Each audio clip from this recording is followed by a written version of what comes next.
Hey everybody, welcome to episode 4 of Costall On Set. We have a special guest for you today, Dr. Joseph Castro, the president of Fresno State, as well as Ryan's Daring Adventure, episode number 4. So it's going to be a great episode, stick around, I'm excited for you to check it out.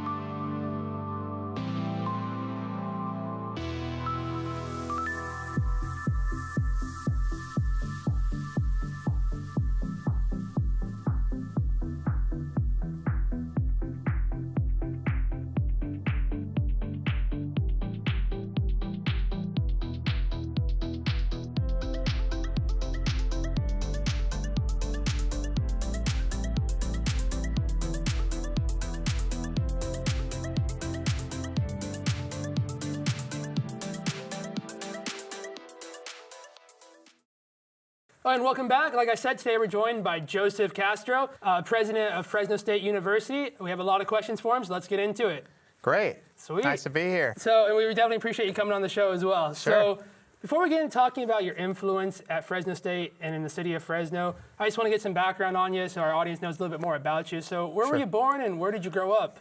I was born and raised in Hanford, just 40 miles south of here, and raised by my mother and my grandparents, and went to Hanford High School and all Hanford schools, and then I went away to college, to Berkeley and to Stanford.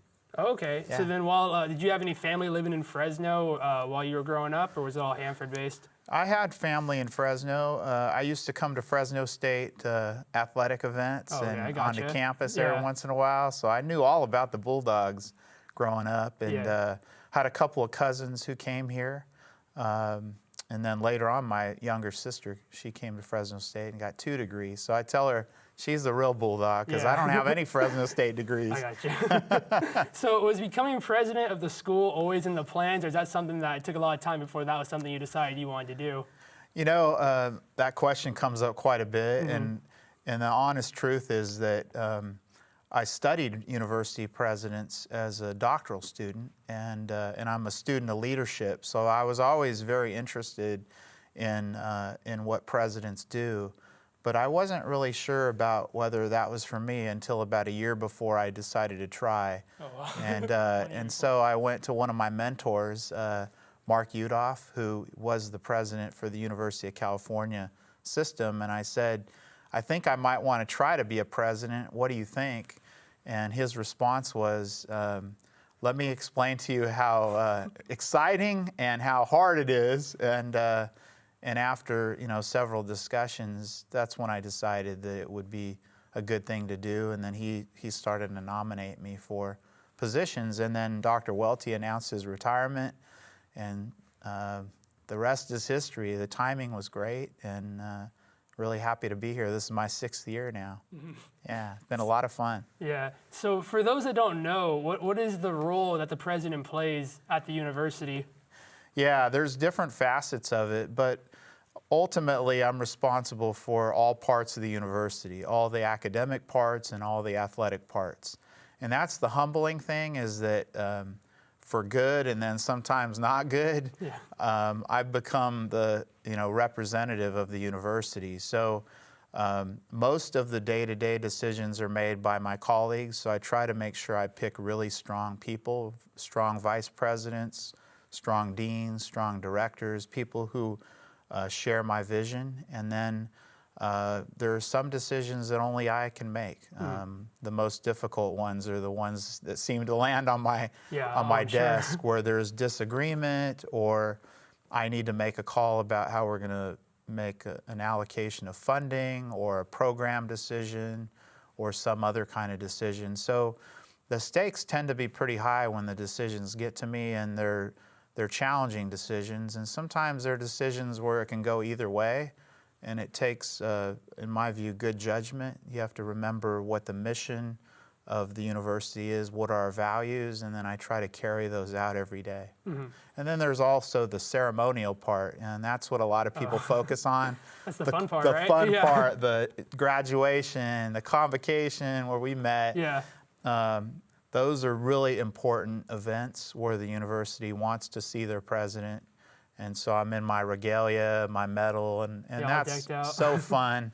And that's probably my favorite day of the year is graduation day, because that's when we essentially get to see the product that we've grown. You know, we grow leaders. And so that's the best day of the year in my view. And then you try to do everything you can to help make sure that students get what they need to be successful. Yeah, so we know you have the fun days of graduation. We know you have the stressful days when there's crises. But what's an average day like for the president of the university? What's going on the average day? Yeah, it's like a bull ride. You never quite know what bull you're going to get on. Every day. Yeah, each day is different. But I'd say it's usually a mixture of being on campus and being off campus. And that's really the balance that I try to have, because the community wants to see their president. So I get invited to a lot of events. Sometimes it's with potential donors. So I might have a breakfast or a lunch with a group like that, or the Rotary might ask me to come by. Or I like to visit schools. So I visit elementary and middle and high schools sometimes, community colleges, because I want to meet our future students. And then the other part is being on campus, being visible with the students and the faculty and the staff. And then there are meetings with my cabinet. So it's a mixture of all that, phone calls sometimes with legislators, or I briefed the governor-elect the other day on higher education. So there's a mixture of things. Sometimes I'm in Sacramento, sometimes I'm in Washington, or I'll go see donors in New York or LA. It just depends on the day, but I'd say an average day is kind of a mixture of all those together, and it's in the Central Valley. I try to keep a limit on how much I'm gone from the valley, but most of my travel is within the region, and I love that. Yeah, and you kind of touched on one of the questions I had before we started getting into your influence, and that was, I was curious, like, what the furthest away this job is taking you. And you said New York, LA. Has it taken you anywhere besides that, other states? China. Oh, okay. I went to the Azores 2 years ago with Mary. We took a group of Portuguese American leaders from the Valley. As you know, there are a lot of Portuguese American folks here in the Central Valley. And I went to sign a new agreement, which was historic, with the University of the Azores on the island of Terceira. So we took a whole group there. We had students there, and we started a new academic exchange program. And here's the thing, all these folks that went with me, most of them had never visited their homelands. Oh, wow. Their families had been from there, including my own wife, whose grandparents are from there. And it was her first visit. Yeah, very exciting to go there. Oh, it was great. And for so many of our students who are Portuguese American, now they know they can go study there. And we've done the same with universities in Armenia and Mexico. And I'm going to do a new agreement with a college in India. So we're looking at strategic ways, again, connected to all the different cultures here in the Valley. Yeah, so I definitely want to start talking about Fresno State, 'cause that's what you're in charge of. So my first question for you, and I don't know if you've ever been asked this before, I was wondering, if you had a chance to go back and do any major, maybe just for the fun of it or to explore it. Oh, that's a great question. You know, I've really become much more interested in agriculture since I've been president, and I've learned a lot. And I think if I had a chance to do it again, I might, try to do some kind of a emphasis there. I've also learned to appreciate the arts even more, and the different languages and cultures. So those are things I might do. I was a political science major, and then I went and did public policy. I was a pretty traditional thinking student, very practical. And I think if I had to do it over again, I'd probably study abroad. I'd study some languages and different cultures, do things like that I just was not able to do. Yeah, just really take advantage of all that the school has to offer in that regard. Yeah, and that's really guided me as president, because I want that for all of you, all the students at Fresno State, to be able to experience that, even things that I couldn't have done myself. When my presidential intern, she and I, Kendall and Max, her name, she and I talked about this a year ago, and I said, you ought to go study abroad. And she said, I've never been out of the country. Where would you like, I said, where would you like to go? And she thought about it, came back a few weeks later. She goes, I want to go to Ghana. And fast forward, we got her a scholarship, and she studied for 8 weeks in so Ghana. she got there, okay. She got there last summer, and I went asked her where she wanted to go, and you got her and there. she did it. And I want that for our students, or internships with a company, or in Washington, D.C., or Sacramento, or going to do public service in Fiji. We offer all those things to our students, so I want that for them. Thank you for that answer. I appreciate you exploring that a little bit for us. Sure. And the thing I want to talk about first, as far as your influence at Fresno State, is the 5-year plan, because I feel like that kind of guides everything that you're doing. Yeah. So the years, if I'm correct, I checked it out, was 2016 to 2020. That's the goal, right? Right. Okay. So what determined, I'm just going to read them off so that way for those that don't know. So the 4 areas that I saw that you want to reach are enhancing teaching and learning, the staff, the infrastructure, and the community. So Yeah. how did you decide on those 4 things that you want to focus on? Well, a strategic plan for a university or any other organization is essential to success. Because without an adequate plan, how would you make big decisions? Yeah. What would be your guiding light? So the strategic plan that I led a couple of years ago was established because the one before that Dr. Welty had led had expired. Now, some new presidents will come in and say, I'm getting rid of the old plan and start right away. Yeah. I thought it was better to finish the plan that was started. We did that well, and then we took a different approach. I actually asked my cabinet to come together as a team to begin to brainstorm. And then once we had some ideas, then we went outside and asked the students, the faculty, the staff, the alumni. We did open forums. There was one in particular that had like 500 people that showed up. And that was so awesome to see the intense interest. And we asked them, what do you think? Here are some ideas, but what do you think? And we got a lot of great feedback. And I don't know if you know this, many students don't, but we actually adjusted our mission. And our mission now is very simple. It's to boldly educate and empower students for success. Whenever I have a difficult decision to make, I find the answer is in the mission. Yeah. And in our values, our 3 Ds of diversity, discovery, distinction. All the answers to the most difficult questions are there. And the plan came from all of us. And I wanted it that way because I didn't want it to sit on a desk. So that plan guides everything. I mean, all of our major allocation decisions are guided by that plan. I think everybody has embraced it as these are the most important things. There might be some new ideas that come. Yeah, I'm sure as you go along. Yeah, but generally we're basically funding what we said we were going to do in those 4 areas. And if you were to look at how we've spent our dollars, it'd be right there in those 4 areas. Those 4 areas. Yeah, Okay. and then we'll update it, take another shot at it. We'll improve it. I'm sure we'll make some adjustments, and that will guide us for the next 5 years. Yeah, and I was going to ask too as a leader, obviously you're getting a lot of input from your team, so I was curious how much of input came from your cabinet as far as making this 5-year plan? Quite a bit. I really value feedback, not just from the people that I hire, and I trust them. I ask them to tell me, what like it is. Don't hold back. When we're in private, we really take each other on, but then when we get out in the public, once we've decided, I've heard that from a lot of leaders. Yeah, we're all together. It's so important. You can't have people messaging differently. So I think it's really important to have a strong feedback loop, both before and after decisions are made. There's a president's feedback page, so I get continuous feedback from people, and it really helps me because it gives me insights in terms of what people care about. I get it on Twitter. Social media is a big part of what I try to do to stay in touch.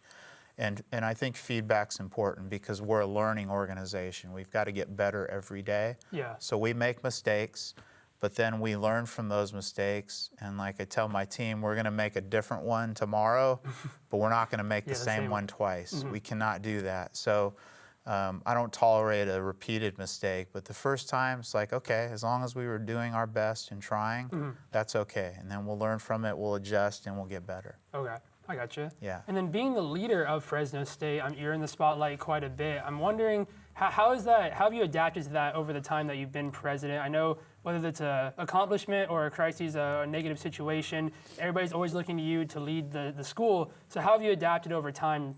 At the beginning, it's an adjustment. You know, I was a vice chancellor, and I tell my cabinet members, there's a difference between being a vice something and then being the president. And it took a little bit of time. And there is a 24/7 element to it where it's really your life, and you got to be ready for it. I talk to people who want to be presidents, and like my mentor did, I try to explain to them what it's like, and it requires an adjustment. You really, in my view, to be an effective university president, you have to be all in. You have to be ready at all times for the great stuff, and then, as you know, we've had some tough things. And you have to be ready for that. And it could be something completely out of my control, but because of my position, I'm responsible. Everybody's coming back to you. So I have to deal with it, and I've accepted that. I've embraced that as kind of my challenge, and it's very meaningful. It's the most challenging and meaningful thing I've ever done. And when people ask me whether they ought to do it, I tell them how gratifying it is to be able to be there at graduation and see 6,000 people, I'm sure, you know, who grew up mostly in my home area to graduate, and 80% of them will stay here and become leaders in all different fields. It's so gratifying. So that's the wonderful part. The challenging part is just you have to be on at all times, be ready. And we take a few breaks during the year when I just tell one of my vice presidents, you're in charge, and they know they're in charge. They really are in charge. When I leave, when I leave California, someone else is in charge, and I trust them because I may not be available to help them. So and I'm sure it's a position that a leader has to be in sometimes, is to trust their team to take control when you're not there. So important. And I look for three things now. I look for technical competence, emotional intelligence, which is the ability to work well with other people, to be a good team player, to reflect, to learn. And then the third piece, which I've really made much more prominent now, is courage.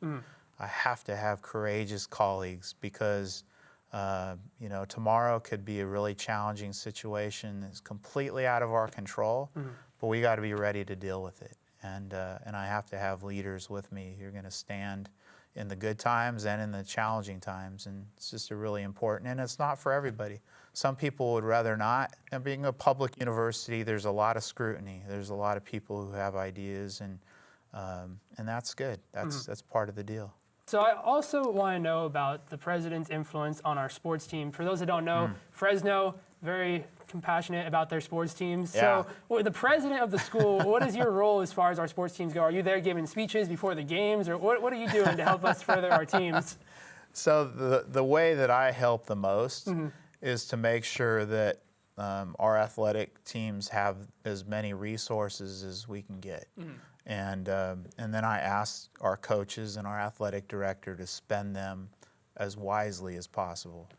So, for example, I've doubled the amount of investment by the campus in athletics in my first 5 years in office. That was a strategic, intentional decision that I am now seeing pay off, because my theory of action was that academics and athletics can rise together and they support each other, and that will lift the whole university, that will lift the region. So the resource part is really important. The judgment part about choosing an athletic director and coaches, very important. When we went and interviewed Jeff Tedford, the thing that impressed me the most was not his football knowledge, but the fact that because I already knew he had that, but he brought this booklet with him that I thought had plays in it, but it was actually his academic plan. And he said, I want my student athletes to graduate here with a degree and to be ready to go. If they're in the NFL, great, but otherwise we want them to succeed in other professions. I mean, that's definitely true. Yeah, and the men and women student athletes, I think their experience today is better than it was, and it's going to get better. We're going to continue to make it better for every student at Fresno State. So those are the ways that I try to help. I'm always there as a sounding board for the athletic director. He is the official leader of athletics, but I am there as his partner. And Terry Toomey, one of these days you might want to interview him. He's a great guy. He's been a student athlete. He's been a coach. He's been front office leader for the 49ers. He's been an athletic director at 3 other places. I mean, talk about a guy who's well qualified for the job. I mean, it's been great to have him on board. So those are the ways that I try to be helpful. And then, of course, I'm out at the stadium and the arena. Yeah, you were just telling us you're going to the game on Saturday. Heading to Vegas. Yeah, by the time this comes out, hopefully we won a bowl game, but yeah, that's the goal. I hope so. And there's a little gamesmanship with the other president. Yeah. You know, I'll look him in the eye and tell him we're going to take him. Good. I'm glad we have a president that's willing to stand for the team. Absolutely. I remember last year in Hawaii, the Houston president, for whatever reason, she wasn't around. So I called her out on Twitter. I don't think she liked that. Like, where are you? Yeah, you should be there if you guys are at a big game like that. Yeah, but I know the student athletes, they appreciate that I'm there. Sure, yeah. And I'm there win or lose. And I think they know that. I believe in them. I mean, you were there. You were president at the worst of time for the team, and now you're here for the best of times. Yeah. So either way, you're there. No, and you know, on football, for example, when we lost that close one in Boise last year, and again this year, I was there with them. Yeah. And they were upset, and I felt badly for them. I'm sure, yeah. And then I was there when they won. So, you know, I want them to know I'm not just going to show up when we win. I got you. You're there for it all, yeah. For the whole thing. I mean, that's what I signed on for. And I believe that the road to success is not smooth, nor is it straight. It zigs and zags, you know, and we get stronger when we have to deal with challenges. Yeah. So that's part of the deal. Have you been enjoying those wrestling matches at our new wrestling team? Yeah, I've seen 3 matches this season already. And went to the Midway in San Diego and watched him wrestle against Stanford, my alma mater. Yeah, that so was a lot you're of happy fun. you signed that one into Oh, that effect? was huge. Yeah. You know, and I've received some criticism. Yes, we could have used that money for a lot of other things, but the bottom line for me is that we were able to keep students in the Valley home who wanted to be here. And we were able to do that with wrestling and on the men's side, and now with water polo on the women's side. And it's really exciting to see that. And I want to see that across the board. I think other sports are now starting to say, hey, we can get all these great Valley men and women I was going to ask, here. is there any sport that you see in the future, us maybe making an official team? I don't know if there is any, but... Yeah, well, in my dream world, if I had a whiteboard where I could start doing everything all over again, soccer would be up there for men. A lot of people have mentioned soccer and rugby. That was the other one I was thinking of too. Yeah, especially soccer because of our area, because the young students love it. Yeah. And so someday, if we can pull it off, if I don't give Terry Toomey a heart attack, because he's like, oh my God. No, I mean, it would be a dream if we could somehow pull it off, and we'd have to add some other sports on the women's side as well. Yeah. And so it's figuring out how to do that in a financially feasible way. Yeah, so we've talked about how you're helping the athletes out. Let's talk about the students. So one of the things I've noticed, even when I was a student, is that you would have a feedback page, which you did bring up. And for those that don't know, I would get an email. I think all the students get an email about every, and I was wondering, I don't know if it's every few months or if it's just once kind of a semester. Okay, there we go. Once a semester, the feedback page asking for input, and then I would see that you would be answering the questions, which I really appreciated. You taking the time to do that for the students and the faculty that had those questions and feedback. So is that something you started, or is that something that started even before your time as president? I started it because I wanted to make sure that I was hearing from everybody. It's really important for a president or any leader, in my view, to understand what people are thinking, the ones that we're serving. Because I believe I'm serving as president. I'm not just doing it. I'm serving. There's a deeper meaning to it. So I want to make sure that those I serve are telling me what they think. And I'll tell you, I hear so much that I would never have known I'm sure, if it wasn't for the feedback page. I will get tips there. A few times I'd be like, there's no way that is happening. That cannot be possible. And then I find out it's true. Sometimes it's not. Sometimes somebody will say, is this true? I've heard this rumor. And I'm glad that they're doing that, because then I can dispel it. I can say, no, these are the facts, actually. And then they'll know that, and they can tell all their friends, so that there's not something lingering that's not true. But every once in a while, they're right. And I've had to fix some things because of that, and it's good. I appreciate that, and it keeps my staff on their toes because they know now that I'm going to find out. Yeah. So I'd rather have them tell me because someone's going to tell me, and it could be as simple as, hey, the sprinkler at the housing facility is like broken and the water's flooding everywhere. Yeah. And when we're dealing with drought situations, that's not a good thing at all. So, you know, I can get our team on it, or this classroom is not functional. You know, we've been doing a lot of renovations and there's a lot more to do, but it's just because I can't be everywhere at once. It's great to have. I think I was a freshman. It was my second semester. Someone tweeted you in my class saying that it was either a light or the air conditioner. I'm blanking on it. Yeah. Was out, and I swear the next class it was fixed. It was the funniest thing. And you replied to it too. I know it was a while ago now. Yeah. But I was like, dang, like he's really on his game there on the social media and the feedback. Like, I really appreciate it. And all the students I'd imagine do too when you're that fast to respond. Well, thank you. I mean, that's it's really important. I want to make sure that our teaching and learning environment is a good one, because that's how you guys succeed. Yeah. I remember this guy sent me a picture of this TV that must have been like 50 years old, and I saw it. I'm like, no way, cannot be possible. And my IT guy comes in, he goes, I'm sorry, President Castro, it's true. I said, what? So we actually, you know, made some other changes. So, you know, it's just one of those things where you guys actually help me by telling me what's going on. Well, and then there's 24,000 students and only one of you. The fastest way is when people are very direct about what needs to be fixed, you know, and they're getting right to it. Yeah, and then sometimes, you know, like the parking thing comes up all the time. Oh, yeah. And so I'm constantly talking with students about that, because there's just this perception that we don't have enough parking, but actually we have plenty, but it's not always in the place where students would want it. That's what it is, if they show up 5 minutes before class. So at a big university like ours, it's just not possible at all times of every day of every week. So we've created that shuttle now, so you can park at Save Mart anytime and then take the shuttle. Yeah. It's called the Bulldog Shuttle, and we've funded that out of parking revenues, and I think it's been a good addition, because before a student could park at Save Mart, and let's say they had to walk all the way across campus, that's a 20-minute walk, maybe more. It is, yeah. And so having that shuttle go around, and then if you want to have lunch at Campus Point, it'll stop there as well. So we're trying to make it more convenient, and I'd rather do that than to build more spots.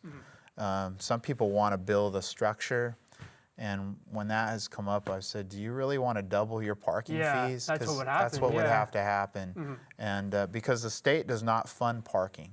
It all has to be covered by the students. Yeah, I think I've read you mention that a few times in the past. So it's a tricky thing. It's the same with housing as well. And it's just making sure that we have the right amount of funding to support the students.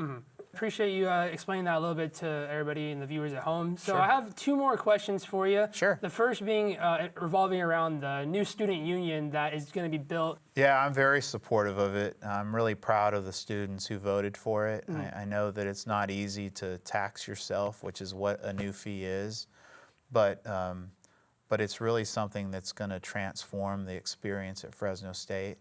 I mean, if people like it now, after that thing is built, that union's built, they're going to just absolutely love it. It's the other day I had a chance to put the goggles on and do a virtual reality tour. Of it.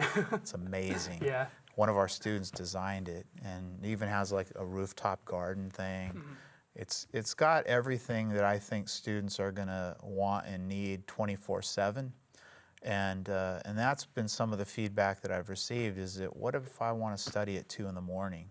And we're going to make some changes to the library during finals so that people can come in to do that. But I want a place for you guys where you can do that every day. It doesn't matter if it's finals or not, but it adjusts to the schedules that you all have with restaurants, with meeting space.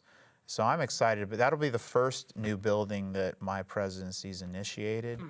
And I think it's going to make a big difference in the experience. And then all the new students who come with their families, that'll be their first spot. Oh yeah, that would be nice to visit, and I think it's going to be awesome. Yeah, no, definitely something that was two tries to get it passed, but took 2 tries.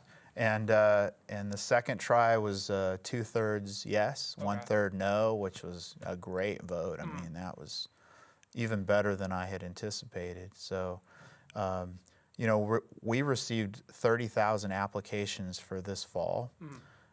I think that we're going to continue to see increases, I'm sure, yeah. and especially with the union and other ways of making it a better campus. I think we've already become one of the hotter campuses in California and the country, and I think it's going to happen more and more. Is there any other building that you want to see built before your time is over as president? Well, that's a good question. I've really focused, you know, I was raised by my grandfather, and he always taught me to fix up what we had. And so I've really emphasized that, because there's so many buildings on campus that were constructed 50, 60, 70 years ago, and some more recently, that need some tender, loving care. And so most of the emphasis has been on fixing those up.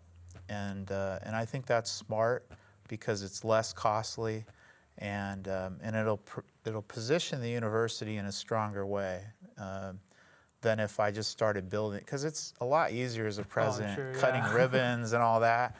But I think that the university will be much stronger because we've focused on strengthening our infrastructure as it is. We've rebuilt the electrical infrastructure. We're going to rebuild all the central heating and cooling and make it a much more efficient, with less of a carbon footprint. So there'll be some other new things. I'd like to redo the housing one of these days. You've heard a lot about. Yeah, we're going to work on that. And then if we can raise the money, I'd like to build a new performing arts center. And the rest of it will be fixing, you know, our athletic venues and our classrooms, and improving the farm, doing, you know, improving labs and all that. But I don't anticipate a lot of new buildings. I think it's, you know. Dang, I was looking forward to that second Save Mart Center before. That'll be a different president. That won't be me. No, I mean, the Save Mart Center has been such a great thing, but the economics are so hard on that. If we had unlimited money, we'd see it. That's what you're saying? Yeah. No, it would be, you know, if we had a lot more donor money, we'd improve the stadium dramatically, and softball. I'm just happy for their parking when, you know, we're overfilling. It's if worse comes to worse, I park there. Yeah. So my final question for this this section here: what are your proudest accomplishments during your time as president of the university? I'm sure you get asked that a lot, but I'd love to hear it. Well, I think on the academic side, it's raising graduation rates, and I knew that our campus was capable of doing that. We had, you know, pretty modest rates when I started, and we've lifted them dramatically, which is why we're getting all the national rankings now. So I think that's, for me, that's the most impactful thing that we can do, is help students get the quality education and get out there with their degree as quickly as possible. So that's the thing I will always feel proudest about. But there are other things. I mean, the Armenian Genocide Monument is, I'll never forget the day that we opened that. That was extraordinarily. There's a lot of support for that, definitely, that was so powerful. And the things we've done around food security that have kind of gone under the radar, but in many ways we've led the nation in this area. We had 5,000 students use the cupboard this last month. Wow. That's dramatic. I mean, when we started, it was a very modest number, and you know, I'm very proud of that, because I think it will translate into greater success in the future, you know, for our students. So many of them are struggling with every single dollar, and we're making it just a little bit easier for them to get their degree. So those are the things I'm proudest of. I mean, the things around seeing the number of students who want to come here is really a wonderful thing as well. I'm sure to see that. It leads to a lot of expansion, I'm sure, too, the more students that are applying. Yeah, that's, you know, students vote with their feet. If they didn't want to come, they wouldn't even apply. But the fact that 30,000 wanted to come for the fall, that speaks volumes. We're hiring some great faculty as well, who will be here for 30 years if everything goes well. And just the people. I'll never forget the quality of the people here, and the impact that a university like Fresno State can have, not just on our region, but on California, the country, the world. So I have a few quick questions about yours and Fresno State's influence within the city of Fresno. Sure. The first being, I tried to do some research on this, but I cannot find much. So I'm hoping maybe you could expand on this one a little. And that's the University House that's on Christmas Tree Lane. I'm not sure the actual street name. That's where I live. Yeah, so what's the history behind that house and the president's living there? So it was a gift from the McMahon family, and that family owned furniture stores all over the Central Valley. And in fact, Mary and I grew up on their furniture. That was where our families went because, you know, they offered credit for lower income families to get furniture. And so that's where we go and get our stuff. So my bed was from a McMahon furniture store. So I really appreciate that connection. They gifted the house to the university. And I think I might be like the 4th president to live there. Okay. There was a different house before, and it's a requirement. And it's really a privilege. I mean, people ask me what it was like to move in there, and I grew up in a pretty small house. Yeah, I'm sure it's nice. My bedroom was like my bedroom at home in Hanford was like an old 1-car garage. Yeah. So it was like living in Disneyland at the beginning. I've gotten used to it now, but at the beginning it's like lost stairs to go up now, I'm sure. Yeah, I mean there's a magical part of it. It's a huge place. Square footage wise, it's 6,000-7,000 square feet. Yeah. And it's just an honor to live there. And we decorate it during Christmas. I was gonna say, how are the lights looking this year? They're looking pretty good. They look great. Yeah. We get a lot of compliments. People come by. There's a Season's Greetings Fresno State sign in front, so a lot of alums will stop there and take pictures in front. And we just had our big open house with about 400 people the other day, and we like to share the house as much as we can, for events. And it's an honor to live there. Yeah, when I was a kid, we would always go down Christmas Tree Lane, and my grandparents swore that one of the houses was the president's house, but we actually got it mixed up with the house on the other side of the street, that big white house with the bow. I know this is super random, but it's just I was just fine. I thought I'd bring it up to you because it took us forever to finally figure out, because of a fundraiser that you had that my grandparents were invited to. We finally realized which house it actually was. Is that right? Yeah, so it was years in the making, but I finally figured out what house that it was, and hopefully someday somebody can write something on that, because I feel like there's a lot of history to that house that's not really out there public yet. But I mean, for 4 presidents to live in it, all the fundraisers and events they've done there, and just the history of how they built it, I'm sure there's a lot to talk about. Oh yeah, it's a great place, and it's 2 acres, so it's a good sized lot for outdoor events. And there's a little sign at the entrance of my driveway that says University House, but otherwise it's kind of nondescript. So a lot of people don't know if they haven't lived here. But Halloween we like to open it up. A lot of kids come and check it out. Oh, I'm sure. Get candy and all nice that. House. Yeah, it's great. So I want to move on, and I just want to get your intake. So what role do you think Fresno State plays on the city of Fresno, and then how does that affect how you lead Fresno State? Sure, great questions. If you think about where Fresno State is located, in Fresno, if you think about our students, over half of our students come from Fresno County alone. There is already a very natural connection between the university and the city of Fresno. 90% of our students come from the Valley, so the Valley connection is enormous. But in terms of Fresno, I would say that because this is our geographic home, our historical connections over 107 years, we play a key role. I mean, economically, we have a lot of jobs as well for our faculty and staff, so we play a powerful role there. And I enjoy with my colleagues a great relationship with this mayor, and as well as Mayor Swearingen, former Mayor Swearingen, and now current Mayor Brand, and the city council members and the supervisors. So, from the political standpoint, they understand that we're an important part of the community, and we try to participate, support the community as much as we can. The community service alone, the 1 million hours from students and faculty staff, makes a huge difference. So it's a tremendous influence, and in many ways, if you go back to the 50s when Fresno State moved from where Fresno City College is to the current Shaw location. Oh, I didn't even know that's where Fresno State used to be? Oh, yeah. Oh, okay. I was out of the loop on that. No. So at the beginning, just to do a little history lesson, we were born as Fresno Normal School in 1911. The community college was born as well, and we were on the same site for many years. Oh, wow. And then it was in the 50s where the decision was made for Fresno State to move north. So Fresno City College stayed where Fresno State was, and Fresno State went north.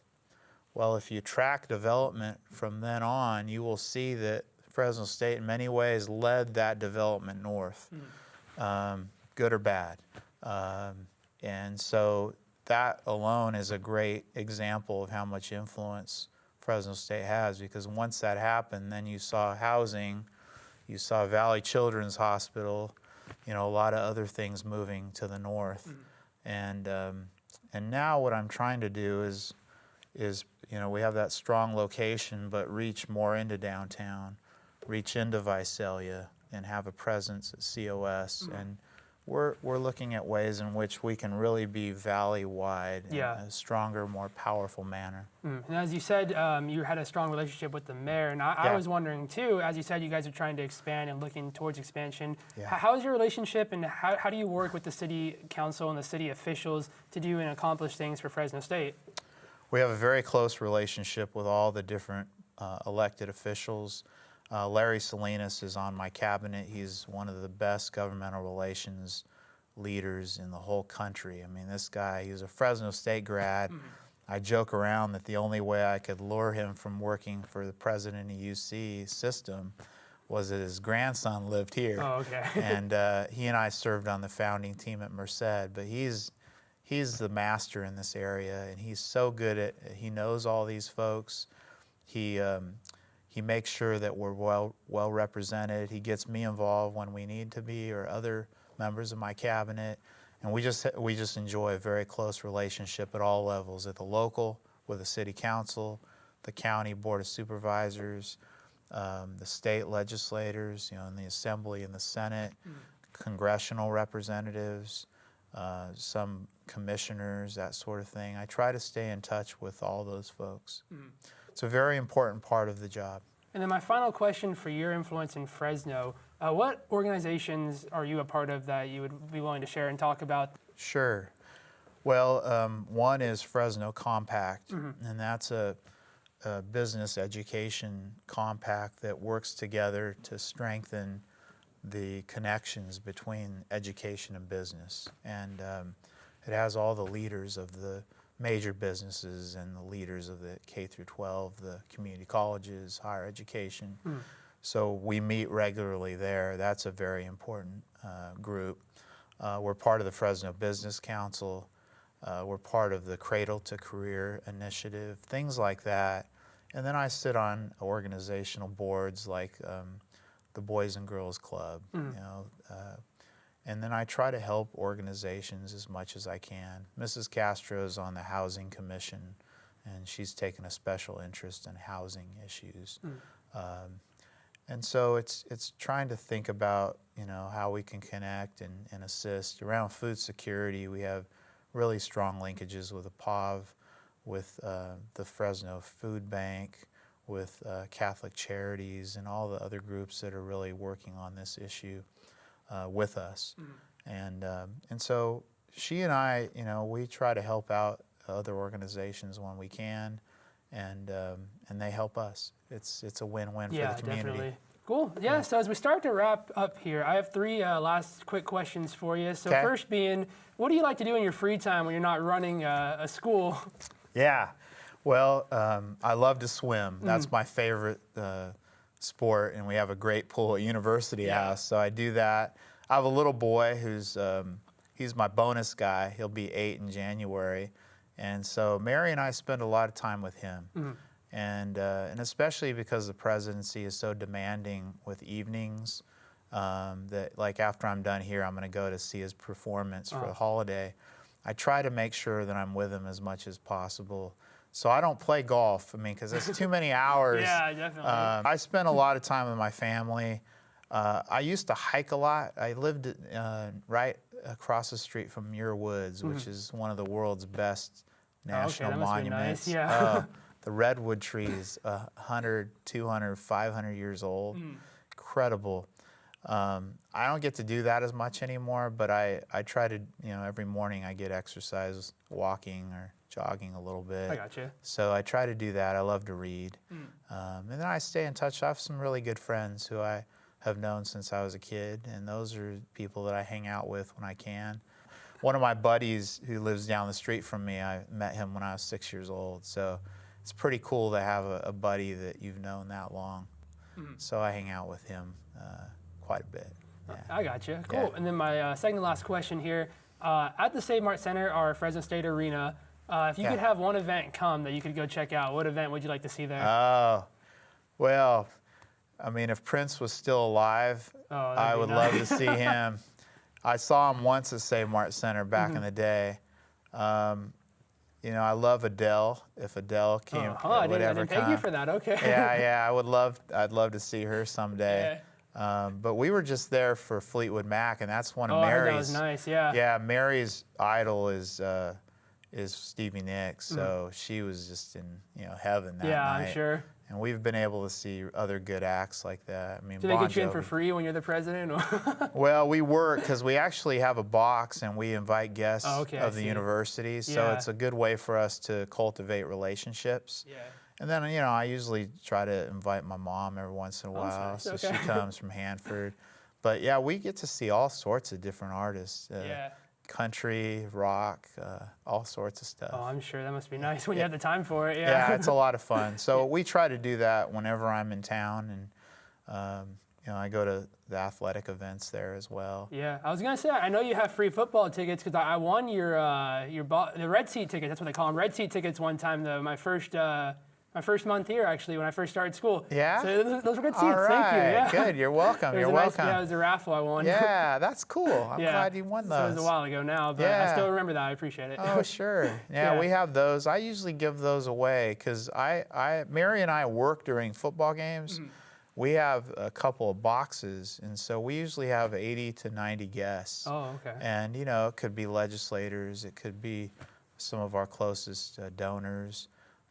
But what I do is I allow a couple of the deans to pick a couple of their folks. So the business school might be highlighted one night, the library another. I see, yeah. So it's funny, I get to watch the games when we're on the road. But when we're at home, I'm like looking and talking, and it's really a working thing. So I have to DVR them and watch them later. Watch you later. But it's a great opportunity for us to build relationships. So we do that, and we showcase the ag products that our students make there with the food, and they love it. Yeah, Victory comes by at halftime. Yeah, always. Yeah. Yeah, Everybody loves him. Oh yeah, but it's nice. It's a great experience, and I try to invite people as well who've never experienced it because they love it. I'm It's sure, the first time to be in a box like that. So it's a good thing. It's a way to share something special with them. Yeah, and then my final question for you: how has your relationship with Victor E, our Bulldog mascot, been over the years? Has it gotten better, or has it always been good? Well. Yeah, okay. We get along well. He, sometimes I can tell that he's really tired, and so I'll give him a gentle pat. But other times he's in a really good mood, and we'll play a little bit. He came to my house a few months ago, and we have a dog. Is that a misconception? Do people always think that he lives with you? Oh yeah. Oh yeah. People think that he's at my place. That's what I would assume. Yeah. No, he actually during the day he's at Alumni House, and then at night he goes home with one of our staff members. Okay. But we see him quite a bit. But he came to my house a few months ago for a new faculty event. And we have a dog that's half bulldog and half poodle. Yeah. So she comes out, and he looks at her like, "What are you doing here? This is my spot. Like, this is my place." And she looked at him the same way, like, "Hey, I live here." But how much trouble are you going to get if they get in a fight? You got to be careful. Yeah, no, I wouldn't want it. She's a little too small. Her mom was a bulldog, but her dad was this poodle. Oh, okay. So she's got this unique look to her. But no, they get along well, and he's a great dog. And I've learned that, hey, if I'm having a meeting and I bring Victory in, everybody's just a little bit happier after they see him. It just eases the tension in any situation. Yeah, having that dog. You bet, you bet. I took him a couple years ago to a school in Visalia that invited me. They wanted me to come because they told me that 90% of the guys at that school had no fathers. Oh, wow. They said, will you come and tell them that you believe in them? And I said, of course. I said, I'm going to bring Victor with me. Oh, my God. Those kids were so happy to see him. And, you know, it wasn't about me. It was about them getting to see him. And then I could say, hey, by the way, you should come to Fresno State. And it I was thought all you were going to good. tell me they were like, hey, make sure you bring the dog.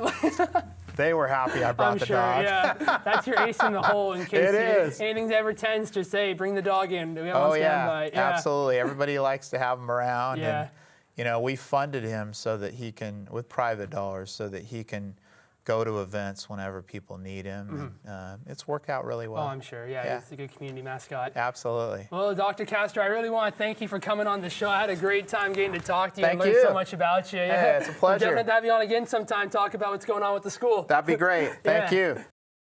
And once again, I want to thank everybody for tuning in to episode 4 of Costall On Set. I had a great time interviewing Dr. Joseph Castro from Fresno State, and I can't wait to see who I get to interview next month. Until then, you have a nice day.